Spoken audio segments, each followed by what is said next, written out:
I should also thank the Associated Students of Clark College for the generous funding that has made this programming possible. This evening, I'm going to introduce Marie Watt. Marie, some of you may have participated in the workshop that we had in the art department today, which was an excellent opportunity to see her work in person. Marie holds a Master in Fine Arts in Painting and Printmaking from Yale University. As an undergraduate, she attended Willamette University and the Institute of American Indian Arts.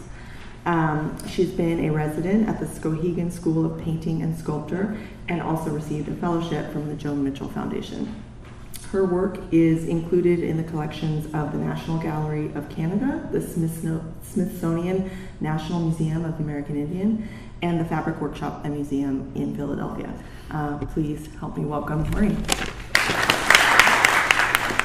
Hello. I want to thank Sensini and the faculty at Clark College for bringing me here today. It's fun. It's been fun meeting people, faculty, peers, and students. And community colleges actually hold a special place in my heart. I taught for a little over a decade at Portland Community College, and I will say that your faculty here are an amazing, amazing group. And I've always admired I think the thing that I love most about community college students is I feel like you're in school oftentimes because you want to be, you have great life experience to bring to the classroom, and I've always just been inspired by the level of learning at community colleges. So I feel like I witnessed that today, and I'm really honored to be here. I always like to start out by talking a little bit about my family, because my history influences my work. My mom is Seneca, and here I am with my mom and my grandmother. We're visiting the petroglyph, She Who Watches, on the Washington side of the Columbia River. My husband likes to call this image 3 generations of Seneca teeth. And one thing I guess to know is my mom grew up on the Cattaraugus Reservation in western New York. Her tribe is one of the 6 tribes that make up the Iroquois Nation, and my grandmother's first language was Seneca. She lived to be about 93, and she died just a couple years ago. Another thing that you should know about Seneca people and Iroquois women is that we are from a matrilineal society. This piece is called Susan B. Anthony with Woodland Influences. And I think one thing that's interesting about our community is that we were in close proximity to the suffragists who settled in Seneca Falls, New York. And so Elizabeth Cady Stanton and her peer Matilda Jocelyn Gage, they were writing speeches for Susan B. Anthony, who was on the road. And Matilda and Elizabeth, they had families and kids, and so they needed to stay closer to home, but they watched very carefully to see what the rights were of Iroquois women. And I will tell you that tribal enrollment is the domain of women. Property is owned by women in our community. Historically, voting rights have always been the domain of women, and we would nominate, the clan mothers would nominate chiefs. Now we actually have more of a democratic process that might be similar to that that you might witness here in the United States. But historically, the voting rights were always those of women. And our clans are passed down through our moms.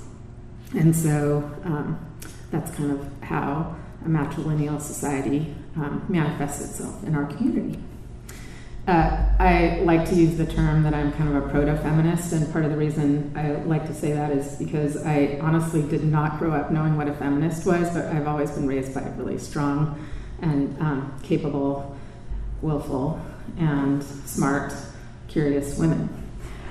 This is my dad, Dave Watt, and when I was a kid, I actually thought I might be part cowboy and Indian, and the reason is my dad's family actually grew up, my dad's family, his grandparents settled land in Wyoming. They were homesteaders, and my dad's parents were ranchers and educators. And growing up, my dad worked at Boeing in Washington State. My parents met there. My mom was a nurse. And I remember my dad would come home from work and we'd watch a lot of John Wayne reruns and science fiction, including Star Trek. So at some point, after grappling with painting and drawing and printmaking, I started to realize that I had never really worked with sculpture, and I was just drawn to the dimensionality of stone, wood, blankets. Blankets in particular were interesting to me because in our tribe, we give away a blanket to honor somebody for being witness to an important life event. But also, I became really interested in how blankets are these objects that are markers for memories and stories. Started collecting blankets, anything $5 or under, from thrift stores. My favorite is in Oregon City. It's a gem, and I will tell you its name. It's called the Red, White, and Blue. And what makes that thrift store really special is that every Saturday, the new color, there's like a new tag color for each week. And on every Saturday, the tag colors are 50% off, except for the new tag color. So I would buy blankets $5 and under. I wanted them to be wool, and I'll explain why later. A little of that just has to do with, I guess, how wool is sticks around in our lives. It's mended. It kind of starts to demonstrate its wear and tear and history of use, but they're valued the way quilts and Afghans might be, homemade blankets. This piece is called Blanket Stories, Three Sisters, Cousin Rose, Four Pelts, Sky Woman. It's now kind of in a singular version at the Seattle Art Museum. But Cousin Rose, I really wanted to point out, and I apologize for the blurry slide, but this is Rose Naguma. And this year, and Rose, when she was aging, she needed to move out of her home and into an assisted living community. And I received many blankets from Rose that her father had sewn at a Japanese internment camp. And Rose's dad was a tailor. And the blankets I inherited from Rose were blankets that were made out of suit samples and the kids' coats. And I think one thing that's really important as we as we're very close to February 19th, this is the anniversary, the 75th anniversary of a Day of Remembrance, which is when Executive Order 9066 happened, and the United States government interned 120,000 Japanese Americans. One thing that's really important to know about Rose is that she was born in the United States and she had never been to Japan. I thought it would be, sorry, I've missed, I thought I had a slide in here of a painting by Rose, but somehow it disappeared. I'm sorry about that. Got out of order. There it is. So Rose was a painter, and I think this is a really lovely piece of work. So one of my interests in blankets was in our creation story. Our story is about Sky Woman, and she falls from the sky, and she's helped by a motley crew of animals who help her settle on what's called what we refer to as Turtle Island, which is North America. And I'm really interested in how these blanket columns are kind of these ladder-like forms. I also loved the idea of the columns sort of referencing linen closets and domestic life, but maybe even someone like Brancusi and his endless column. In this particular image, you can see I'm starting to experiment with bronze and also CNC scanning and carving technology. And the bronze and the wood column were done at Walla Walla Foundry in Eastern Washington. I thought I'd start out, I'm kind of weaving new work with older work, and this piece is called Witness, and I think it's a timely piece. It's based on a photograph. We'll come back to this image. This, I will share that this, it's an embroidery. It's probably like 5 by 13. I've just been saying today, it's about 5 by 13 feet. Everything's about 5 by 13 feet. But the thing that I love about the blanket that this is on is it's on a double wide trade blanket. And a Whitney Point blanket. And in the early days, these trade blankets, when they were shipped from England, rather than just shipping one blanket, they were often shipped as two, with instructions on how to separate them. And the reason for that was, anybody know? Why would you ship two blankets instead of one? Tariffs. Yes, tariffs. So they would ship one connected blanket, and in order to be taxed once instead of twice. The tax loophole of the late 1800s. But anyway, so the little bars at the very top on the left and right, there's 4 bars, and those are referred to as points. And the points system for trade blankets refers to the quality of the blanket. And in this case, like, the quality is kind of its size. So I would say that this blanket is 2 full-size blankets. A 4-point blanket is a full-size blanket. A 6-point blanket is something like a king-size blanket. And then the points start to relate to the commerce of trade. So the equivalent goods and services you could trade a 4-point blanket for. This image is drawn from a 1913 image of a Quamachan Coast Salish potlatch. And I think one of the things that I initially gravitated toward this image, knowing that Coast Salish people in potlatches gave blankets away as gifts. But what I loved about this particular image is the family who's hosting the potlatch. They're up on the top of this roof, and the blanket is flying through space to this community below. And one of the things that I realized about this image is, because it was taken in 1913, it means that this social gathering, this potlatch, was happening when potlatches were actually banned by the United States and Canada. They were actually banned from the late 1800s to the 1950s in the United States and Canada. And so one of the things that I started to realize in this photo is that, in a way, this gathering was an act of civil disobedience. And I started working on this piece of time when the Black Lives Matters movement was happening, and then I also see similarities with the DAPL and protests happening as well. So as you move into the image, one of the things that I did with the raised hands is I tried to give them a little greater sense of also civil disobedience. And then as you move back in the blanket, on the right, I decided to insert myself and my 2 daughters as witnesses to this event. And for me, growing up in the Pacific Northwest, and my mom worked 27 years in Indian education, and we had the opportunity to attend some potlatches, I wanted to acknowledge that this is an ongoing event in Coast Salish communities. So I'm really interested, sorry about that, in I guess storytelling and history, and there's some biography in the work as well. I do smaller pieces. These look really large, but I refer to them as samplers.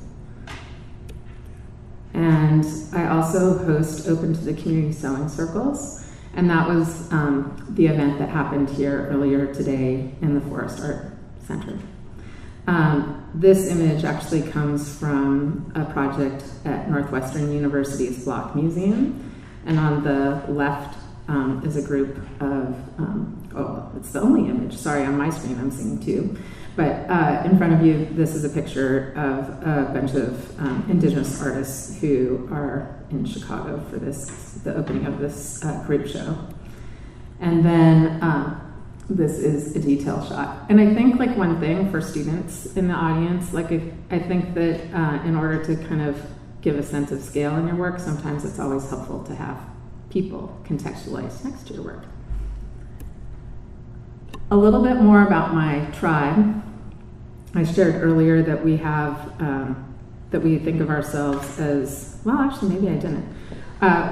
So when I talked about our creation story and sky women falling from the sky and being helped by animals, we actually believe that animals are our first teachers, which also explains why our clans are animals. And there's 4 birds, or I should say bird-like animals. We actually count the deer as a bird, and my mom explains it that I think the bird, that it used to be maybe the killdeer, but then it became the deer.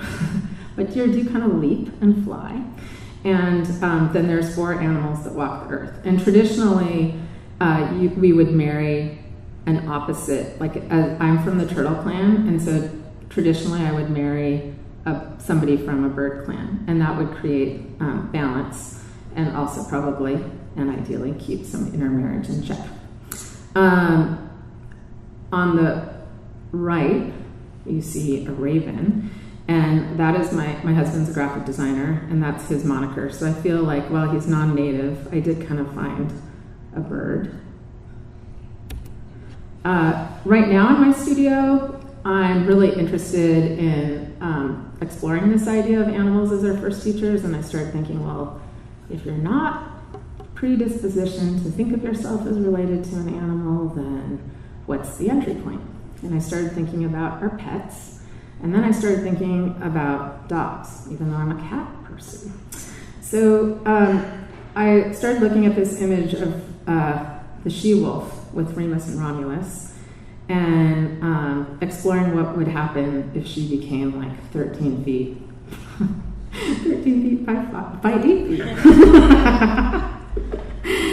And unfortunately, I don't really have her body here to show you because it hasn't been documented fully professionally yet. But this piece is about 8 by 8 feet, and it's still a work in progress. And this is my student intern from Bennington College, Jasiah, who's helping prepare some needles today. And this is a small sampler of the she-wolf's body. And so in my studio, I have this like 8 by 13 foot piece, and the idea is, and it's been sewn in the context of Open to the Community sewing circles. It's been sewn in these like 12 by 12 inch blocks that all got sewn back together. And this, though, is actually just a small sampler that was done by myself. And the thing that I wanted to have happen is that in the large work, you're basically a viewer would stand under the canopy of the body of this dog. And I thought it was a way of talking about our relationship with animals and how she's sort of shelter-like and mother-like. And when I think of mother-like, I think of the archetype of a mother, not necessarily someone who's a mom. And then,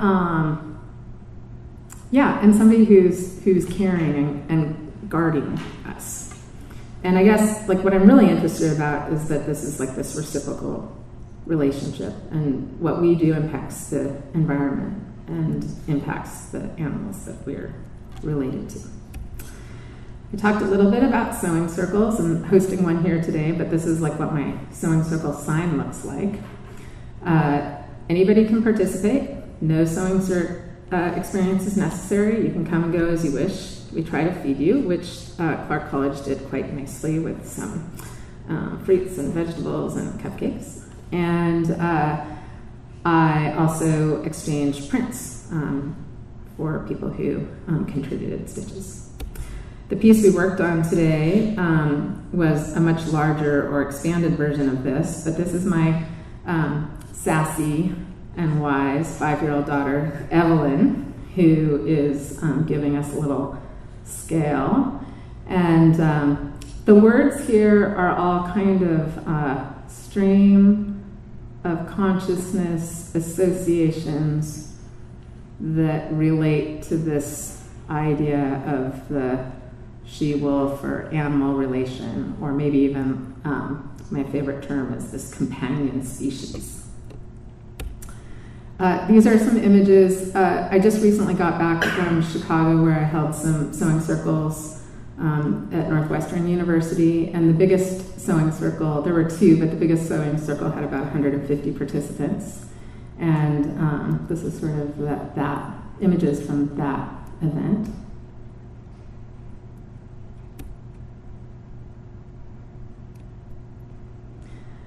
About 2 years ago, I started moving my work away from the walls, And I think that I wanted the blankets to kind of be truer to their nature.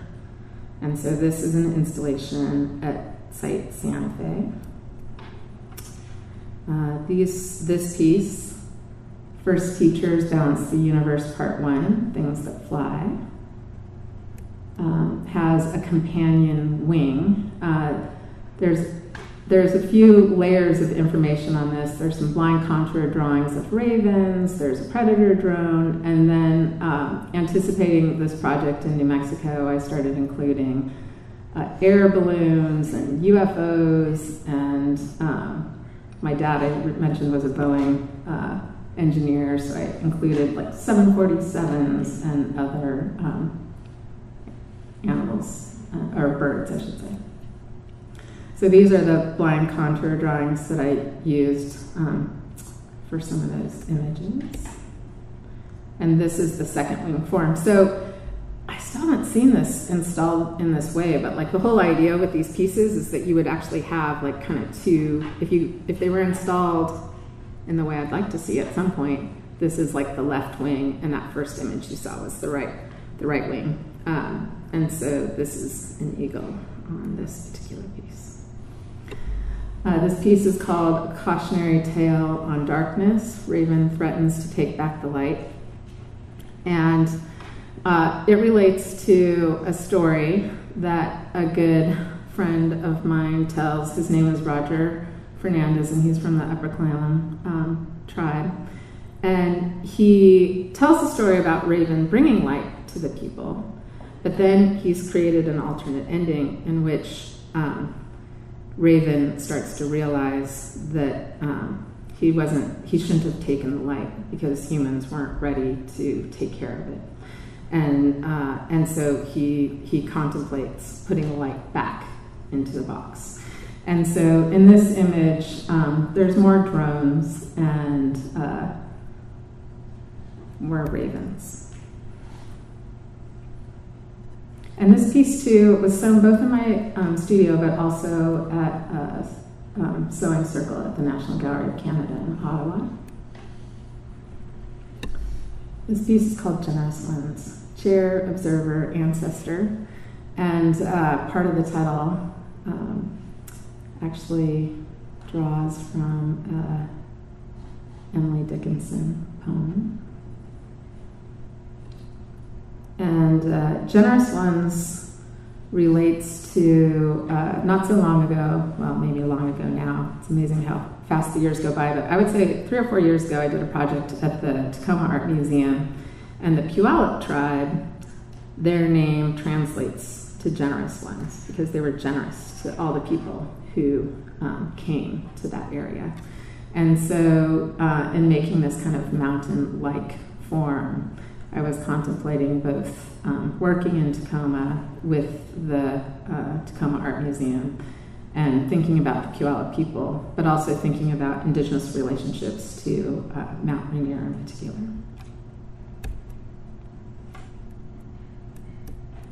Oh. I won't tell you every single story.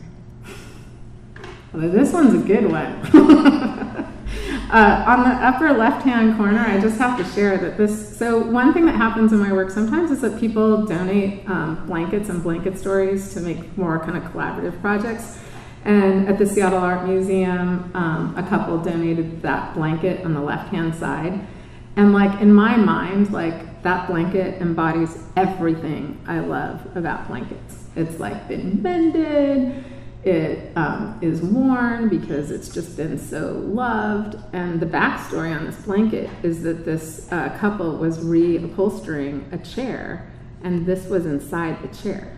So it had been like this blanket had been used and all these different and mended in all these different ways. And then finally, they're like, its next life was as like upholstery filling.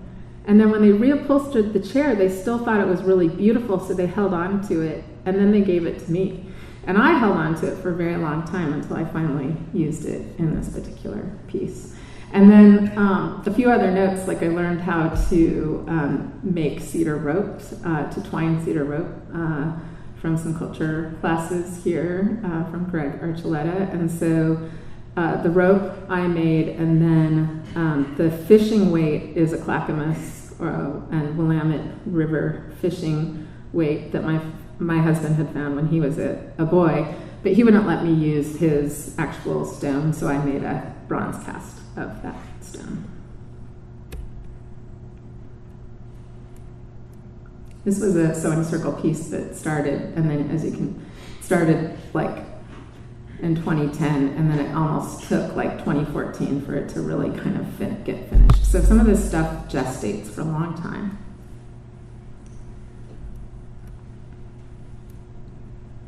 So the next piece I'm going to talk about is Butterfly, and it's right there. And this piece came out of doing some collaborations at the Denver Art Museum. And after spending time in Denver as an artist in resident, I had opened to the community sewing circles, and some of the guests were, or drop-in guests were these young girls who were powwow dancers. And I said, oh, like, tell me more about your powwow dance. I've gone to powwows, I don't dance. And so one young woman talked about how she was a jingle dress dancer, and talked about the jingle dress dance as a healing dance, and then the other young woman talked about how she was a fancy shawl dancer, and talked about how when you're dancing in the shawl, one of the goals is to kind of look like this beautiful butterfly. And so this piece is, the thing that was really nice is I had the opportunity to go home to my studio, make a new piece that I then set up for a return visit to the Denver Art Museum, and it was sewn in the context of their 20th annual powwow. And so the picture of the tent and sewing circle and the powwow, these two things are happening simultaneously right next to each other. And then this is the piece. And one kind of nice story is that it actually, after being exhibited elsewhere, it's actually found a permanent home at the Denver Art Museum. And so yeah, there's the jingles. This is another piece at the Denver Art Museum, and I think one of my favorite things is having an ongoing relationship with an institution. And this particular blanket story column, every single story in it came from the community, and the museum actually interviewed people did interviews, taped interviews, and filmed interviews as people gave their blankets, and so that is part of the archive. And on, I think, an iPad next to the piece, you can actually look at these stories of people talking about their blankets.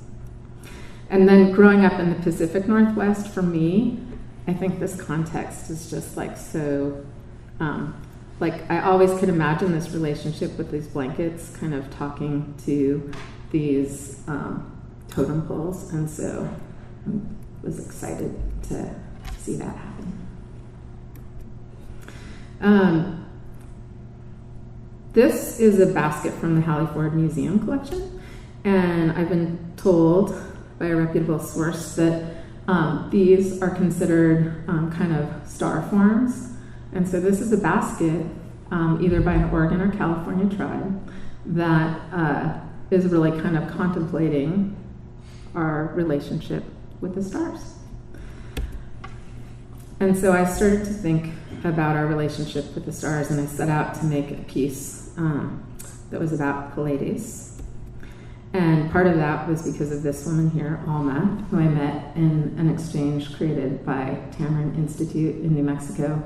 And Alma, in her tradition, is an Australian Aboriginal woman.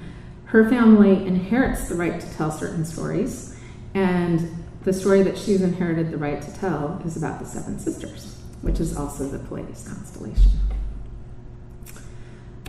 And it's interesting because in the United States, there's a lot of tribes that also have different stories about the Pleiades constellation. And I guess the one thing that I will share is that they're very different, they're radically different stories. So I won't share just one. But one of the things that I really loved about thinking about that basket with stars and then thinking about my friendship with Alma is that it made me think about how our interest in the cosmos and in astronomy, how it's this ancient and modern tradition. And so you can also see in here I've included the Starship Enterprise, which has kind of changed the field of depth too, in something that would otherwise be a pretty flat piece. And I think this piece actually might be when I started adding embroidery to my work, so it's 2014. I like to share this because I told you that my father watched a lot of Star Trek. My parents, have an interracial marriage, and when you're growing up, your parents are who your parents are, and you don't really think about those things being much different from anybody else. But I do think that one thing that's really important to, it's fun for me to think about, partly because my family really still enjoys sci-fi. My girls are totally into it. Is that, Star Trek, because it was, kind of based in the future, it was able to address all types of political issues and issues of race and war and et cetera, in the context of being positioned in the future. And even though they were actually contemporary topics. So I always think this is kind of a fun image to look at. And can you imagine, so this is one of the first interracial kisses on TV. I think it's the first, but this is a smaller sampler, and I think I'm just sharing it so you can see how there's the Play-Doh stuff big, and this is she's going kind of smaller. This is what's called a shadow plaid, a kind of a particular pattern on wool blankets, and I love how that kind of makes this otherworldly constellation effect. This is a project that I installed in just this year in December at the U.S. Embassy in Islamabad. It's a commission for art and embassies. It's called Blanket Stories, Textile Society, R.R. Stewart, an Ancient One. And this is, so the first thing you just saw was a test install, and this is it actually installed in Islamabad. And one thing that was very interesting about this experience is when you work at a embassy, or when you're a visitor or guest at an embassy, they take all of your technology away. They take your phone away, they take your cords away, they take anything that's technological away. So all the images that I have of the install period are basically what I've been supplied with by the embassy in retrospect, which is to say, not a lot. But what I really enjoyed about this piece is the first time that I did a call for blankets where the reach was more national. And we really reached out, in my studio, we reached out to Pakistani American communities in Philadelphia, New York, student groups. We really tried to get a broader participation in this particular project. And so, this blanket came from a person who left Pakistan and became a student in Rochester, New York. I won't read every single story. This came from Anita Wise, who did research in Pakistan, and this is a completely hand-loomed blanket. And this came from an artist friend's mother, my friend Victoria Haven, and this is an old Navajo carpet that's been in their family for a really long time, but had kind of gotten beaten up and faded, and they decided that this was the project to share it with. One of the things that I thought was so interesting about doing this project in Pakistan was that, in Pakistan there's actually there's a minister of textiles, so that kind of tells us how important textiles are in that part of the world.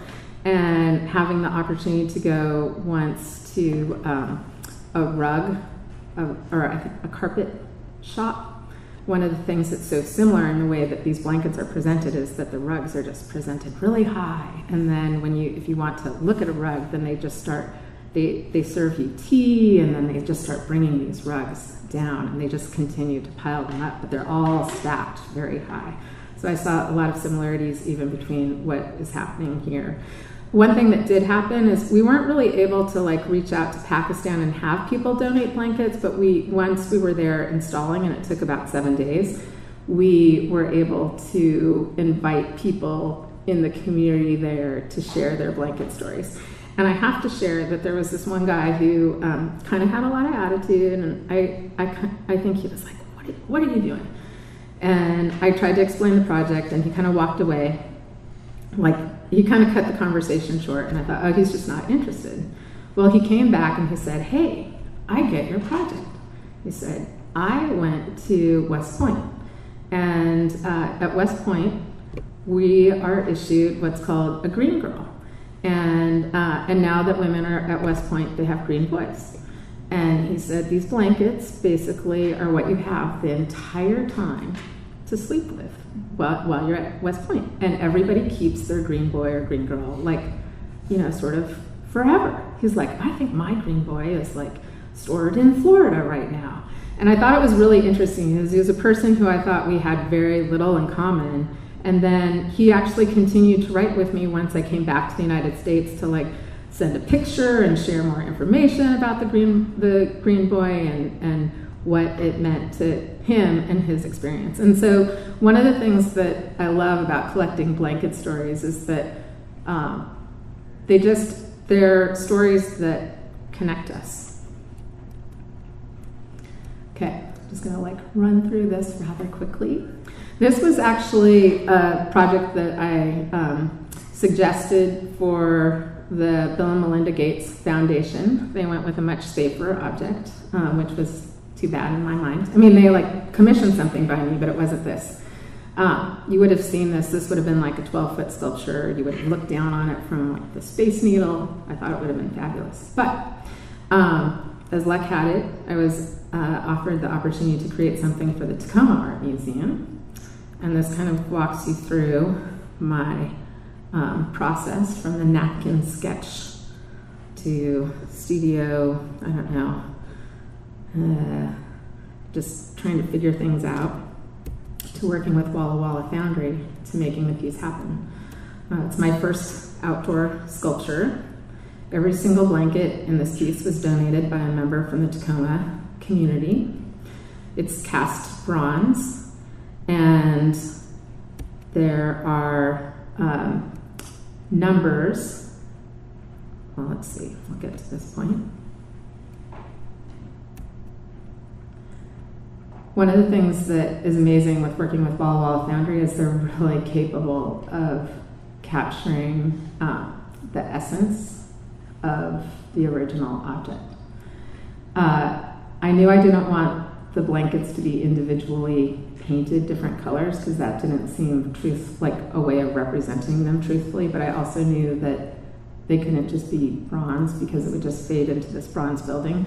So the color choice for me, I decided on this color that is referred to as safety blue. It's used for roadside signs. And I also really chose it because I liked how it connected sky and water. So one of the things that happens on every single blanket, there's a number.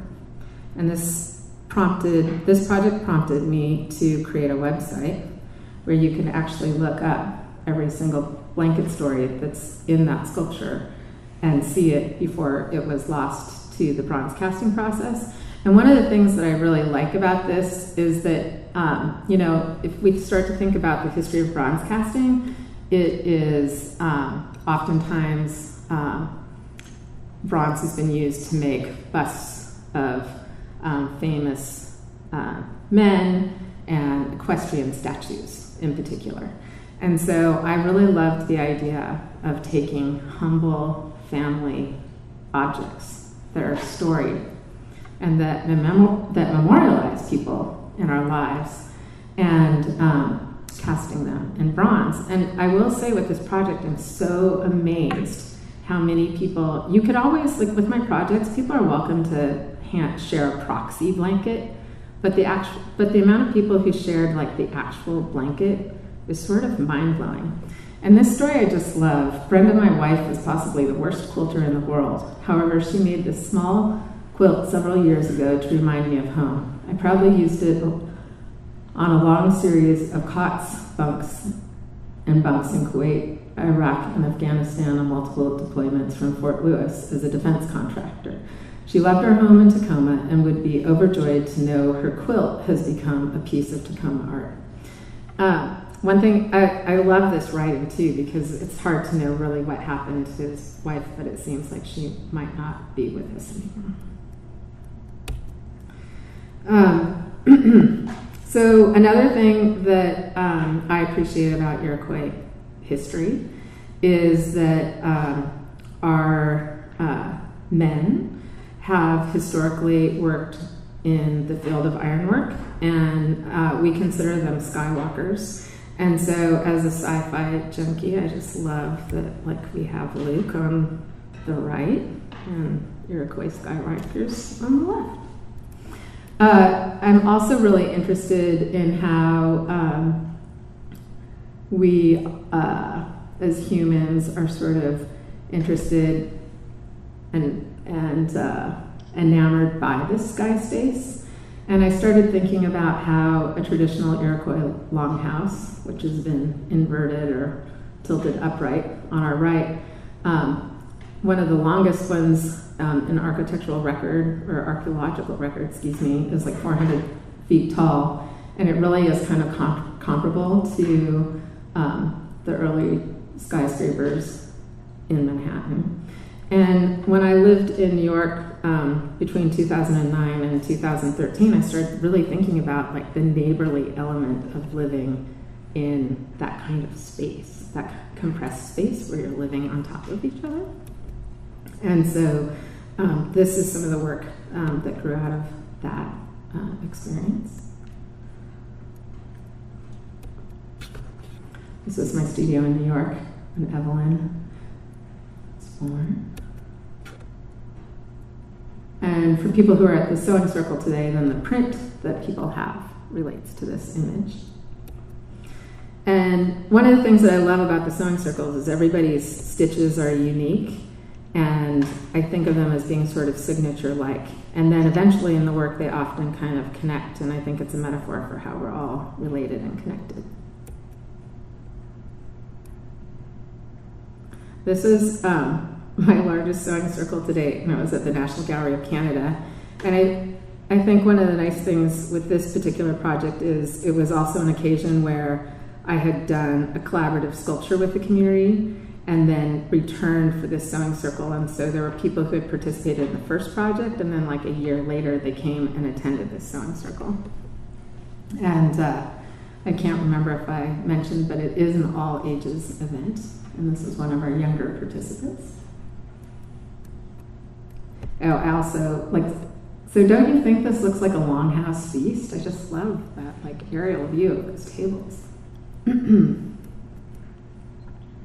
This was the piece that was created for Sakahan in 2013. And it was actually the first time I created a blanket column where every single blanket was given by the community. And in this case, the National Gallery did a call throughout Canada, and they helped coordinate the collection of the blankets.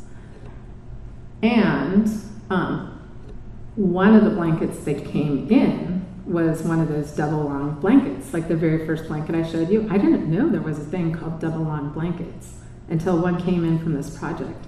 And it was given by an older woman who I think was in her 80s. The museum staff actually went to her house to pick it up. And she had bought it with money that she had saved as a young woman. And it was just the most incredible blanket. And I will tell you that it's on the very, very top of that sculpture. Okay, I have to tell you this story because it's so funny. So this is one of the blankets that came in by James Foster Benway from Swansea, Ontario. I remember the first time my grandfather told me that blankets came from sheep, and every time we went for a drive into the country, I would look for a white and green striped sheep. I love the imagination of children. This one's pretty good too. from John Moses, Six Nations of the Grand River. This quilt was made by my grandmother, Edith Anderson Montour of the Six Nations Reserve, the first Native registered nurse in Canada and a First World War veteran of the U.S. Army Nursing Corps. The quilt includes patches of her Army blanket and nurse's uniform. This quilt was used for 4 generations of Montour and Moses families at Six Nations and is all about warmth and security and helping others. We have another one to keep forever as a family heirloom. So I think I might actually I'm just gonna scroll through these slides. And then this is a project at the Fabric Workshop and Museum. Everybody who worked at the museum, who was an intern, a guard, people who worked at the shop, these are their hands. They're felted. I had to figure out how to anticipate the shrinkage so their hands would be the right size.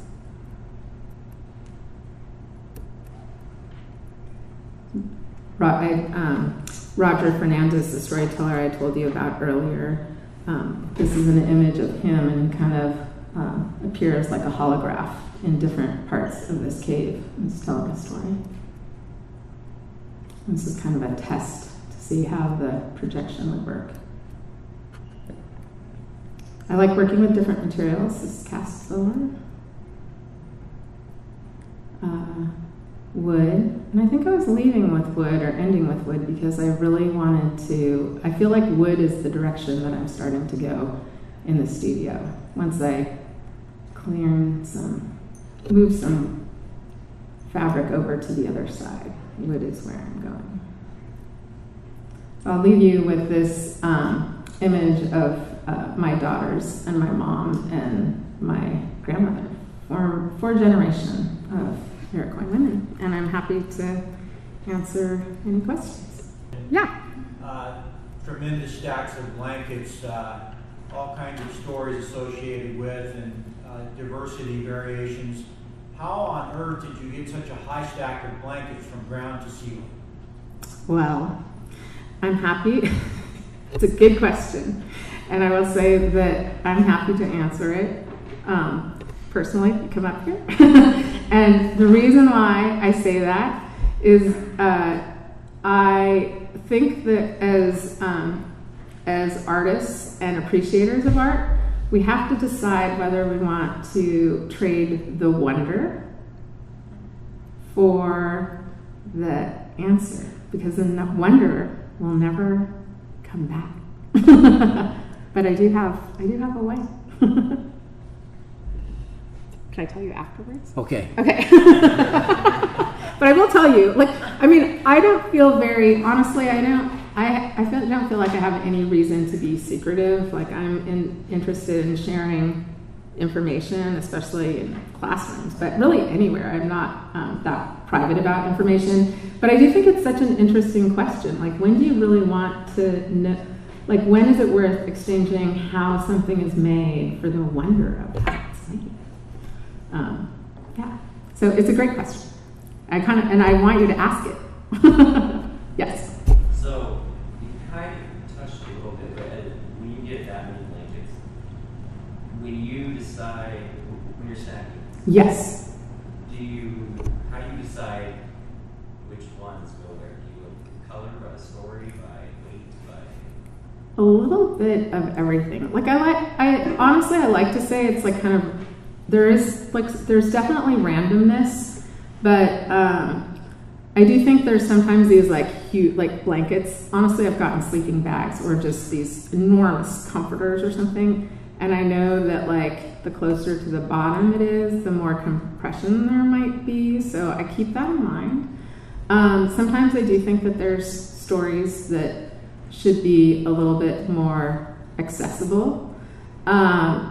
But I do still embrace the random aspect of it. Like when I talked about a linen closet, I sort of like that feeling of, I'm probably a bad housekeeper because when I go to my linen closet, it's like, oh, I want that one. And you might pull something out and everything else might come down. I kind of want it to have a little bit of that. I think there's both security and insecurity in that form. And I think that that's one of the things that appreciate about it. Yeah. And one thing I will say is that now that at the Tacoma Art Museum, I started working with creating a website where you can search for every blanket story. You can search a person by name. So if you contribute a blanket, you could just put your name in and figure it out and find your story. But you can also search by veterans and military, or homemade, or grandmothers, or animals, or memorials, so there's all these different kind of ways that you can start to immigrant. Like, one thing that was so interesting with the Tacoma Art Museum is that they actually got this huge Scandinavian immigrant community that like became completely clear once you started looking at the blanket stories that came in. So that archiving process, when I collaborate now with the community, I actually create a website, like a micro website, I guess, or something that the institution I'm working with can link to. So then all of those blankets can be accessible in that form too, which allows something that couldn't happen for the Ottawa one, but it does allow then for the ones that can't be read, you can kind of start to search for things. And then I actually also include like a curated section, because there's just some things that I think could get lost, and so I just want to kind of bring them forward. Yeah, I thought I saw another hand up. Yes? How long does it generally take to stack? And how do you keep it? Well, you're still kind of asking the same question as the guy in the plaid shirt, but we can answer. You can come up. You can come up in no, not right now. We'll talk at the end. I'm happy to share a little bit more about how. I mean, there's different techniques I've used. So I'm happy to share with you. So how do I, and then it was like, how do I keep them from falling over? Well, yeah, I just want to know how long it takes you.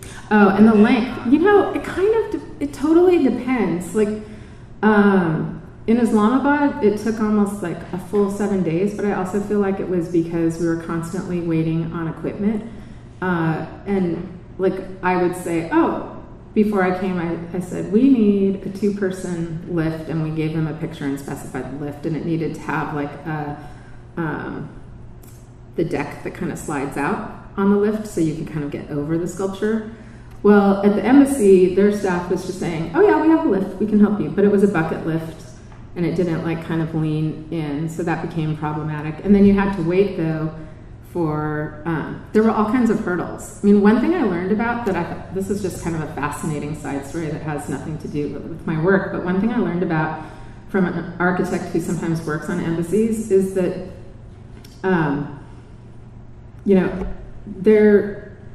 they're built to keep, I don't want to say it. They're built to be secure buildings, right?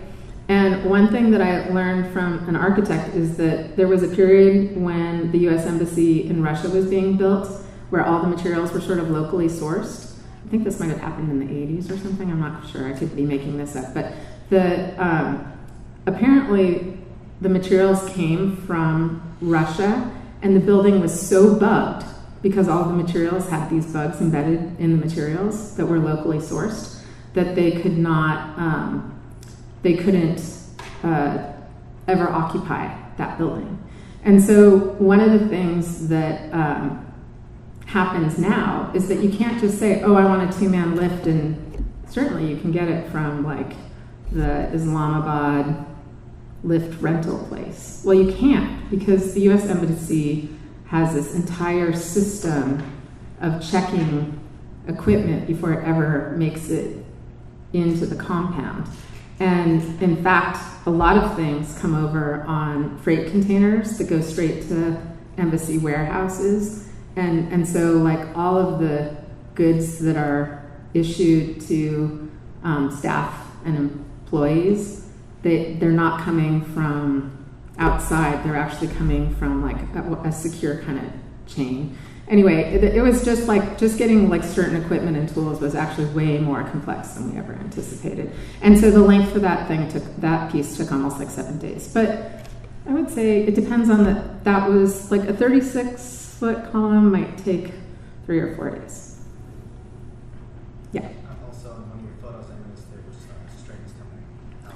Yeah, so those are guy wires. So are just put inside blankets to hold them there? Or, Yeah, and the guy wires are also, like I'll work with structural engineers and try to figure, see I'm giving you some hints. I work with structural engineers to also, figure out how I can do it to meet different codes. Thank you. Yeah. Yeah. What is the oldest book that you have acquired thus far, and do you have a book from your own family heritage that you've donated to your own structure, and where is that book? Yes. The oldest quilt, or the oldest piece, I am not quite sure. I will tell you a favorite story about it's not that old. In addition to that blanket by Cousin Rose, there's a project that I did that's actually this piece, where a gentleman, this was, I'm trying to remember the institution where this was at, but this piece, there was a blanket that was donated by a guy named Peter Kubitschek, who was a internment camp survivor. And when the camp was, or concentration camp survivor, and when the camp was liberated, he didn't take anything he was issued, but he did take the blanket. And I thought this was like so fascinating, he didn't know where he was gonna end up, who in his family was alive. But also, even though it was good news to be liberated, typically it was still like a destination to get from the camp to where you would kind of move on. It was a walk or a journey. And so Peter brought this blanket with him, and he eventually moved to the United States. And he married another camp survivor. And they used to have this blanket in their back of their car, in their station wagon, and they collected art, and they would like wrap art and kind of special things in this blanket. And he had like I think Historia is one that kind of shows how blankets are these transformational objects, because it first had this like kind of great negativity attached with it, but then he in the way he used it, he saw humor in the fact that, like, given Hitler's predilection toward degenerate art, that he was now like wrapping art in it that Hitler would have demeaned, or not demeaned, but like would have not been okay under his regime. So,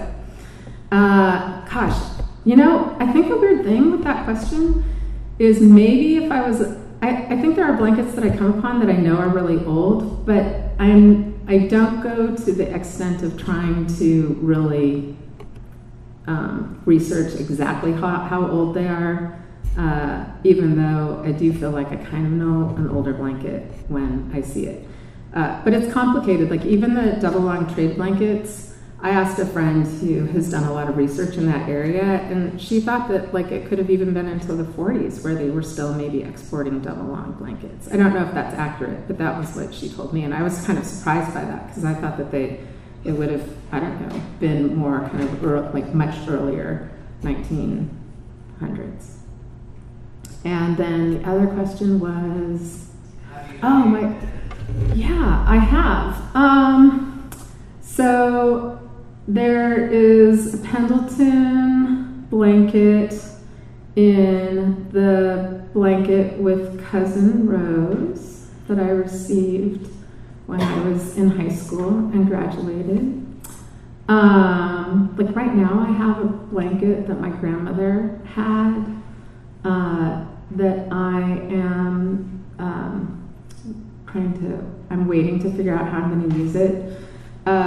There's a piece that I don't have an image of in this deck that's called Edson's flag, and it was a flag that our family, it was a casket flag or casket blanket, and it was integrated into a piece where I first used Army and Navy blankets. And, you know, it's funny, I have to say that I have a couple, my personal blanket stories is that when I was a kid, my parents, we'd go skiing, and we would have these Army blankets in the back of the car. And I remember that, like, and I think this is like when station wagons were much more breezy, for lack of explanation, but we would like cover up with these like Army blankets, and we'd use them for picnics, and we'd also, like, my dad would use them to like change a tire or do something like that. And so those were the blankets that I kind of remember as being really kind of defining in my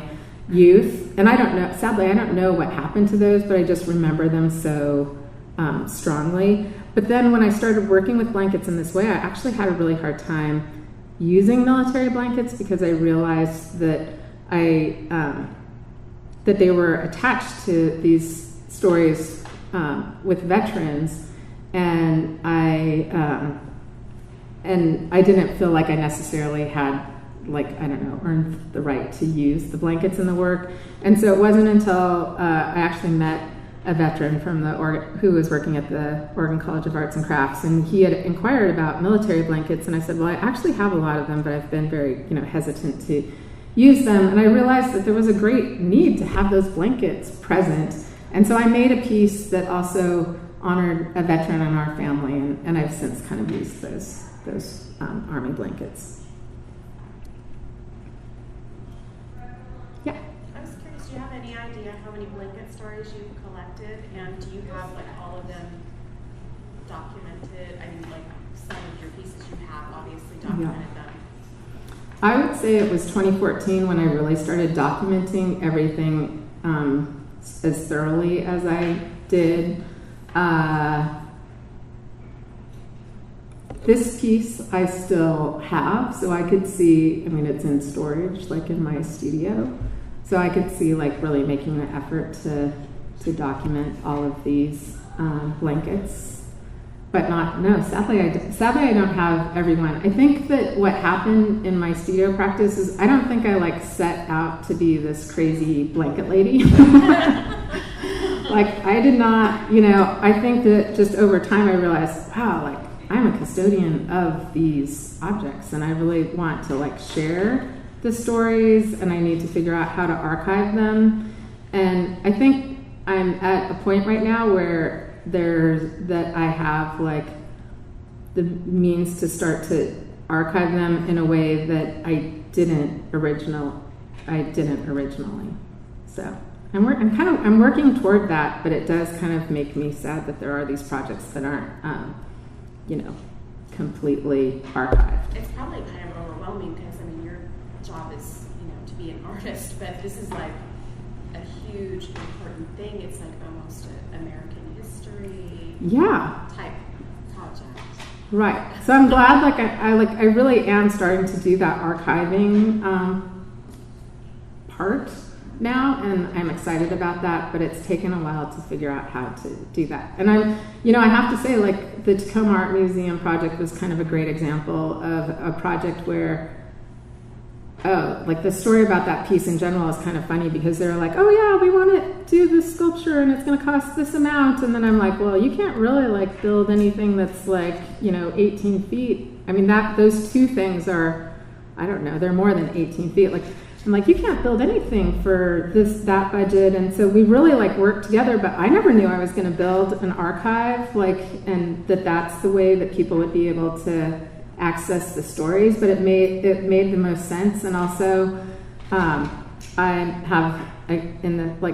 sometimes I feel like the shoemaker's daughter, but like in this case, I have the good fortune to be married to a graphic designing husband who, he's like the person who's helped. He was my collaborator in helping organize that content on the website, which is really kind of amazing, because I don't think I would be able. I know I wouldn't be able to do it on my own. That's not kind of what I'm skilled at.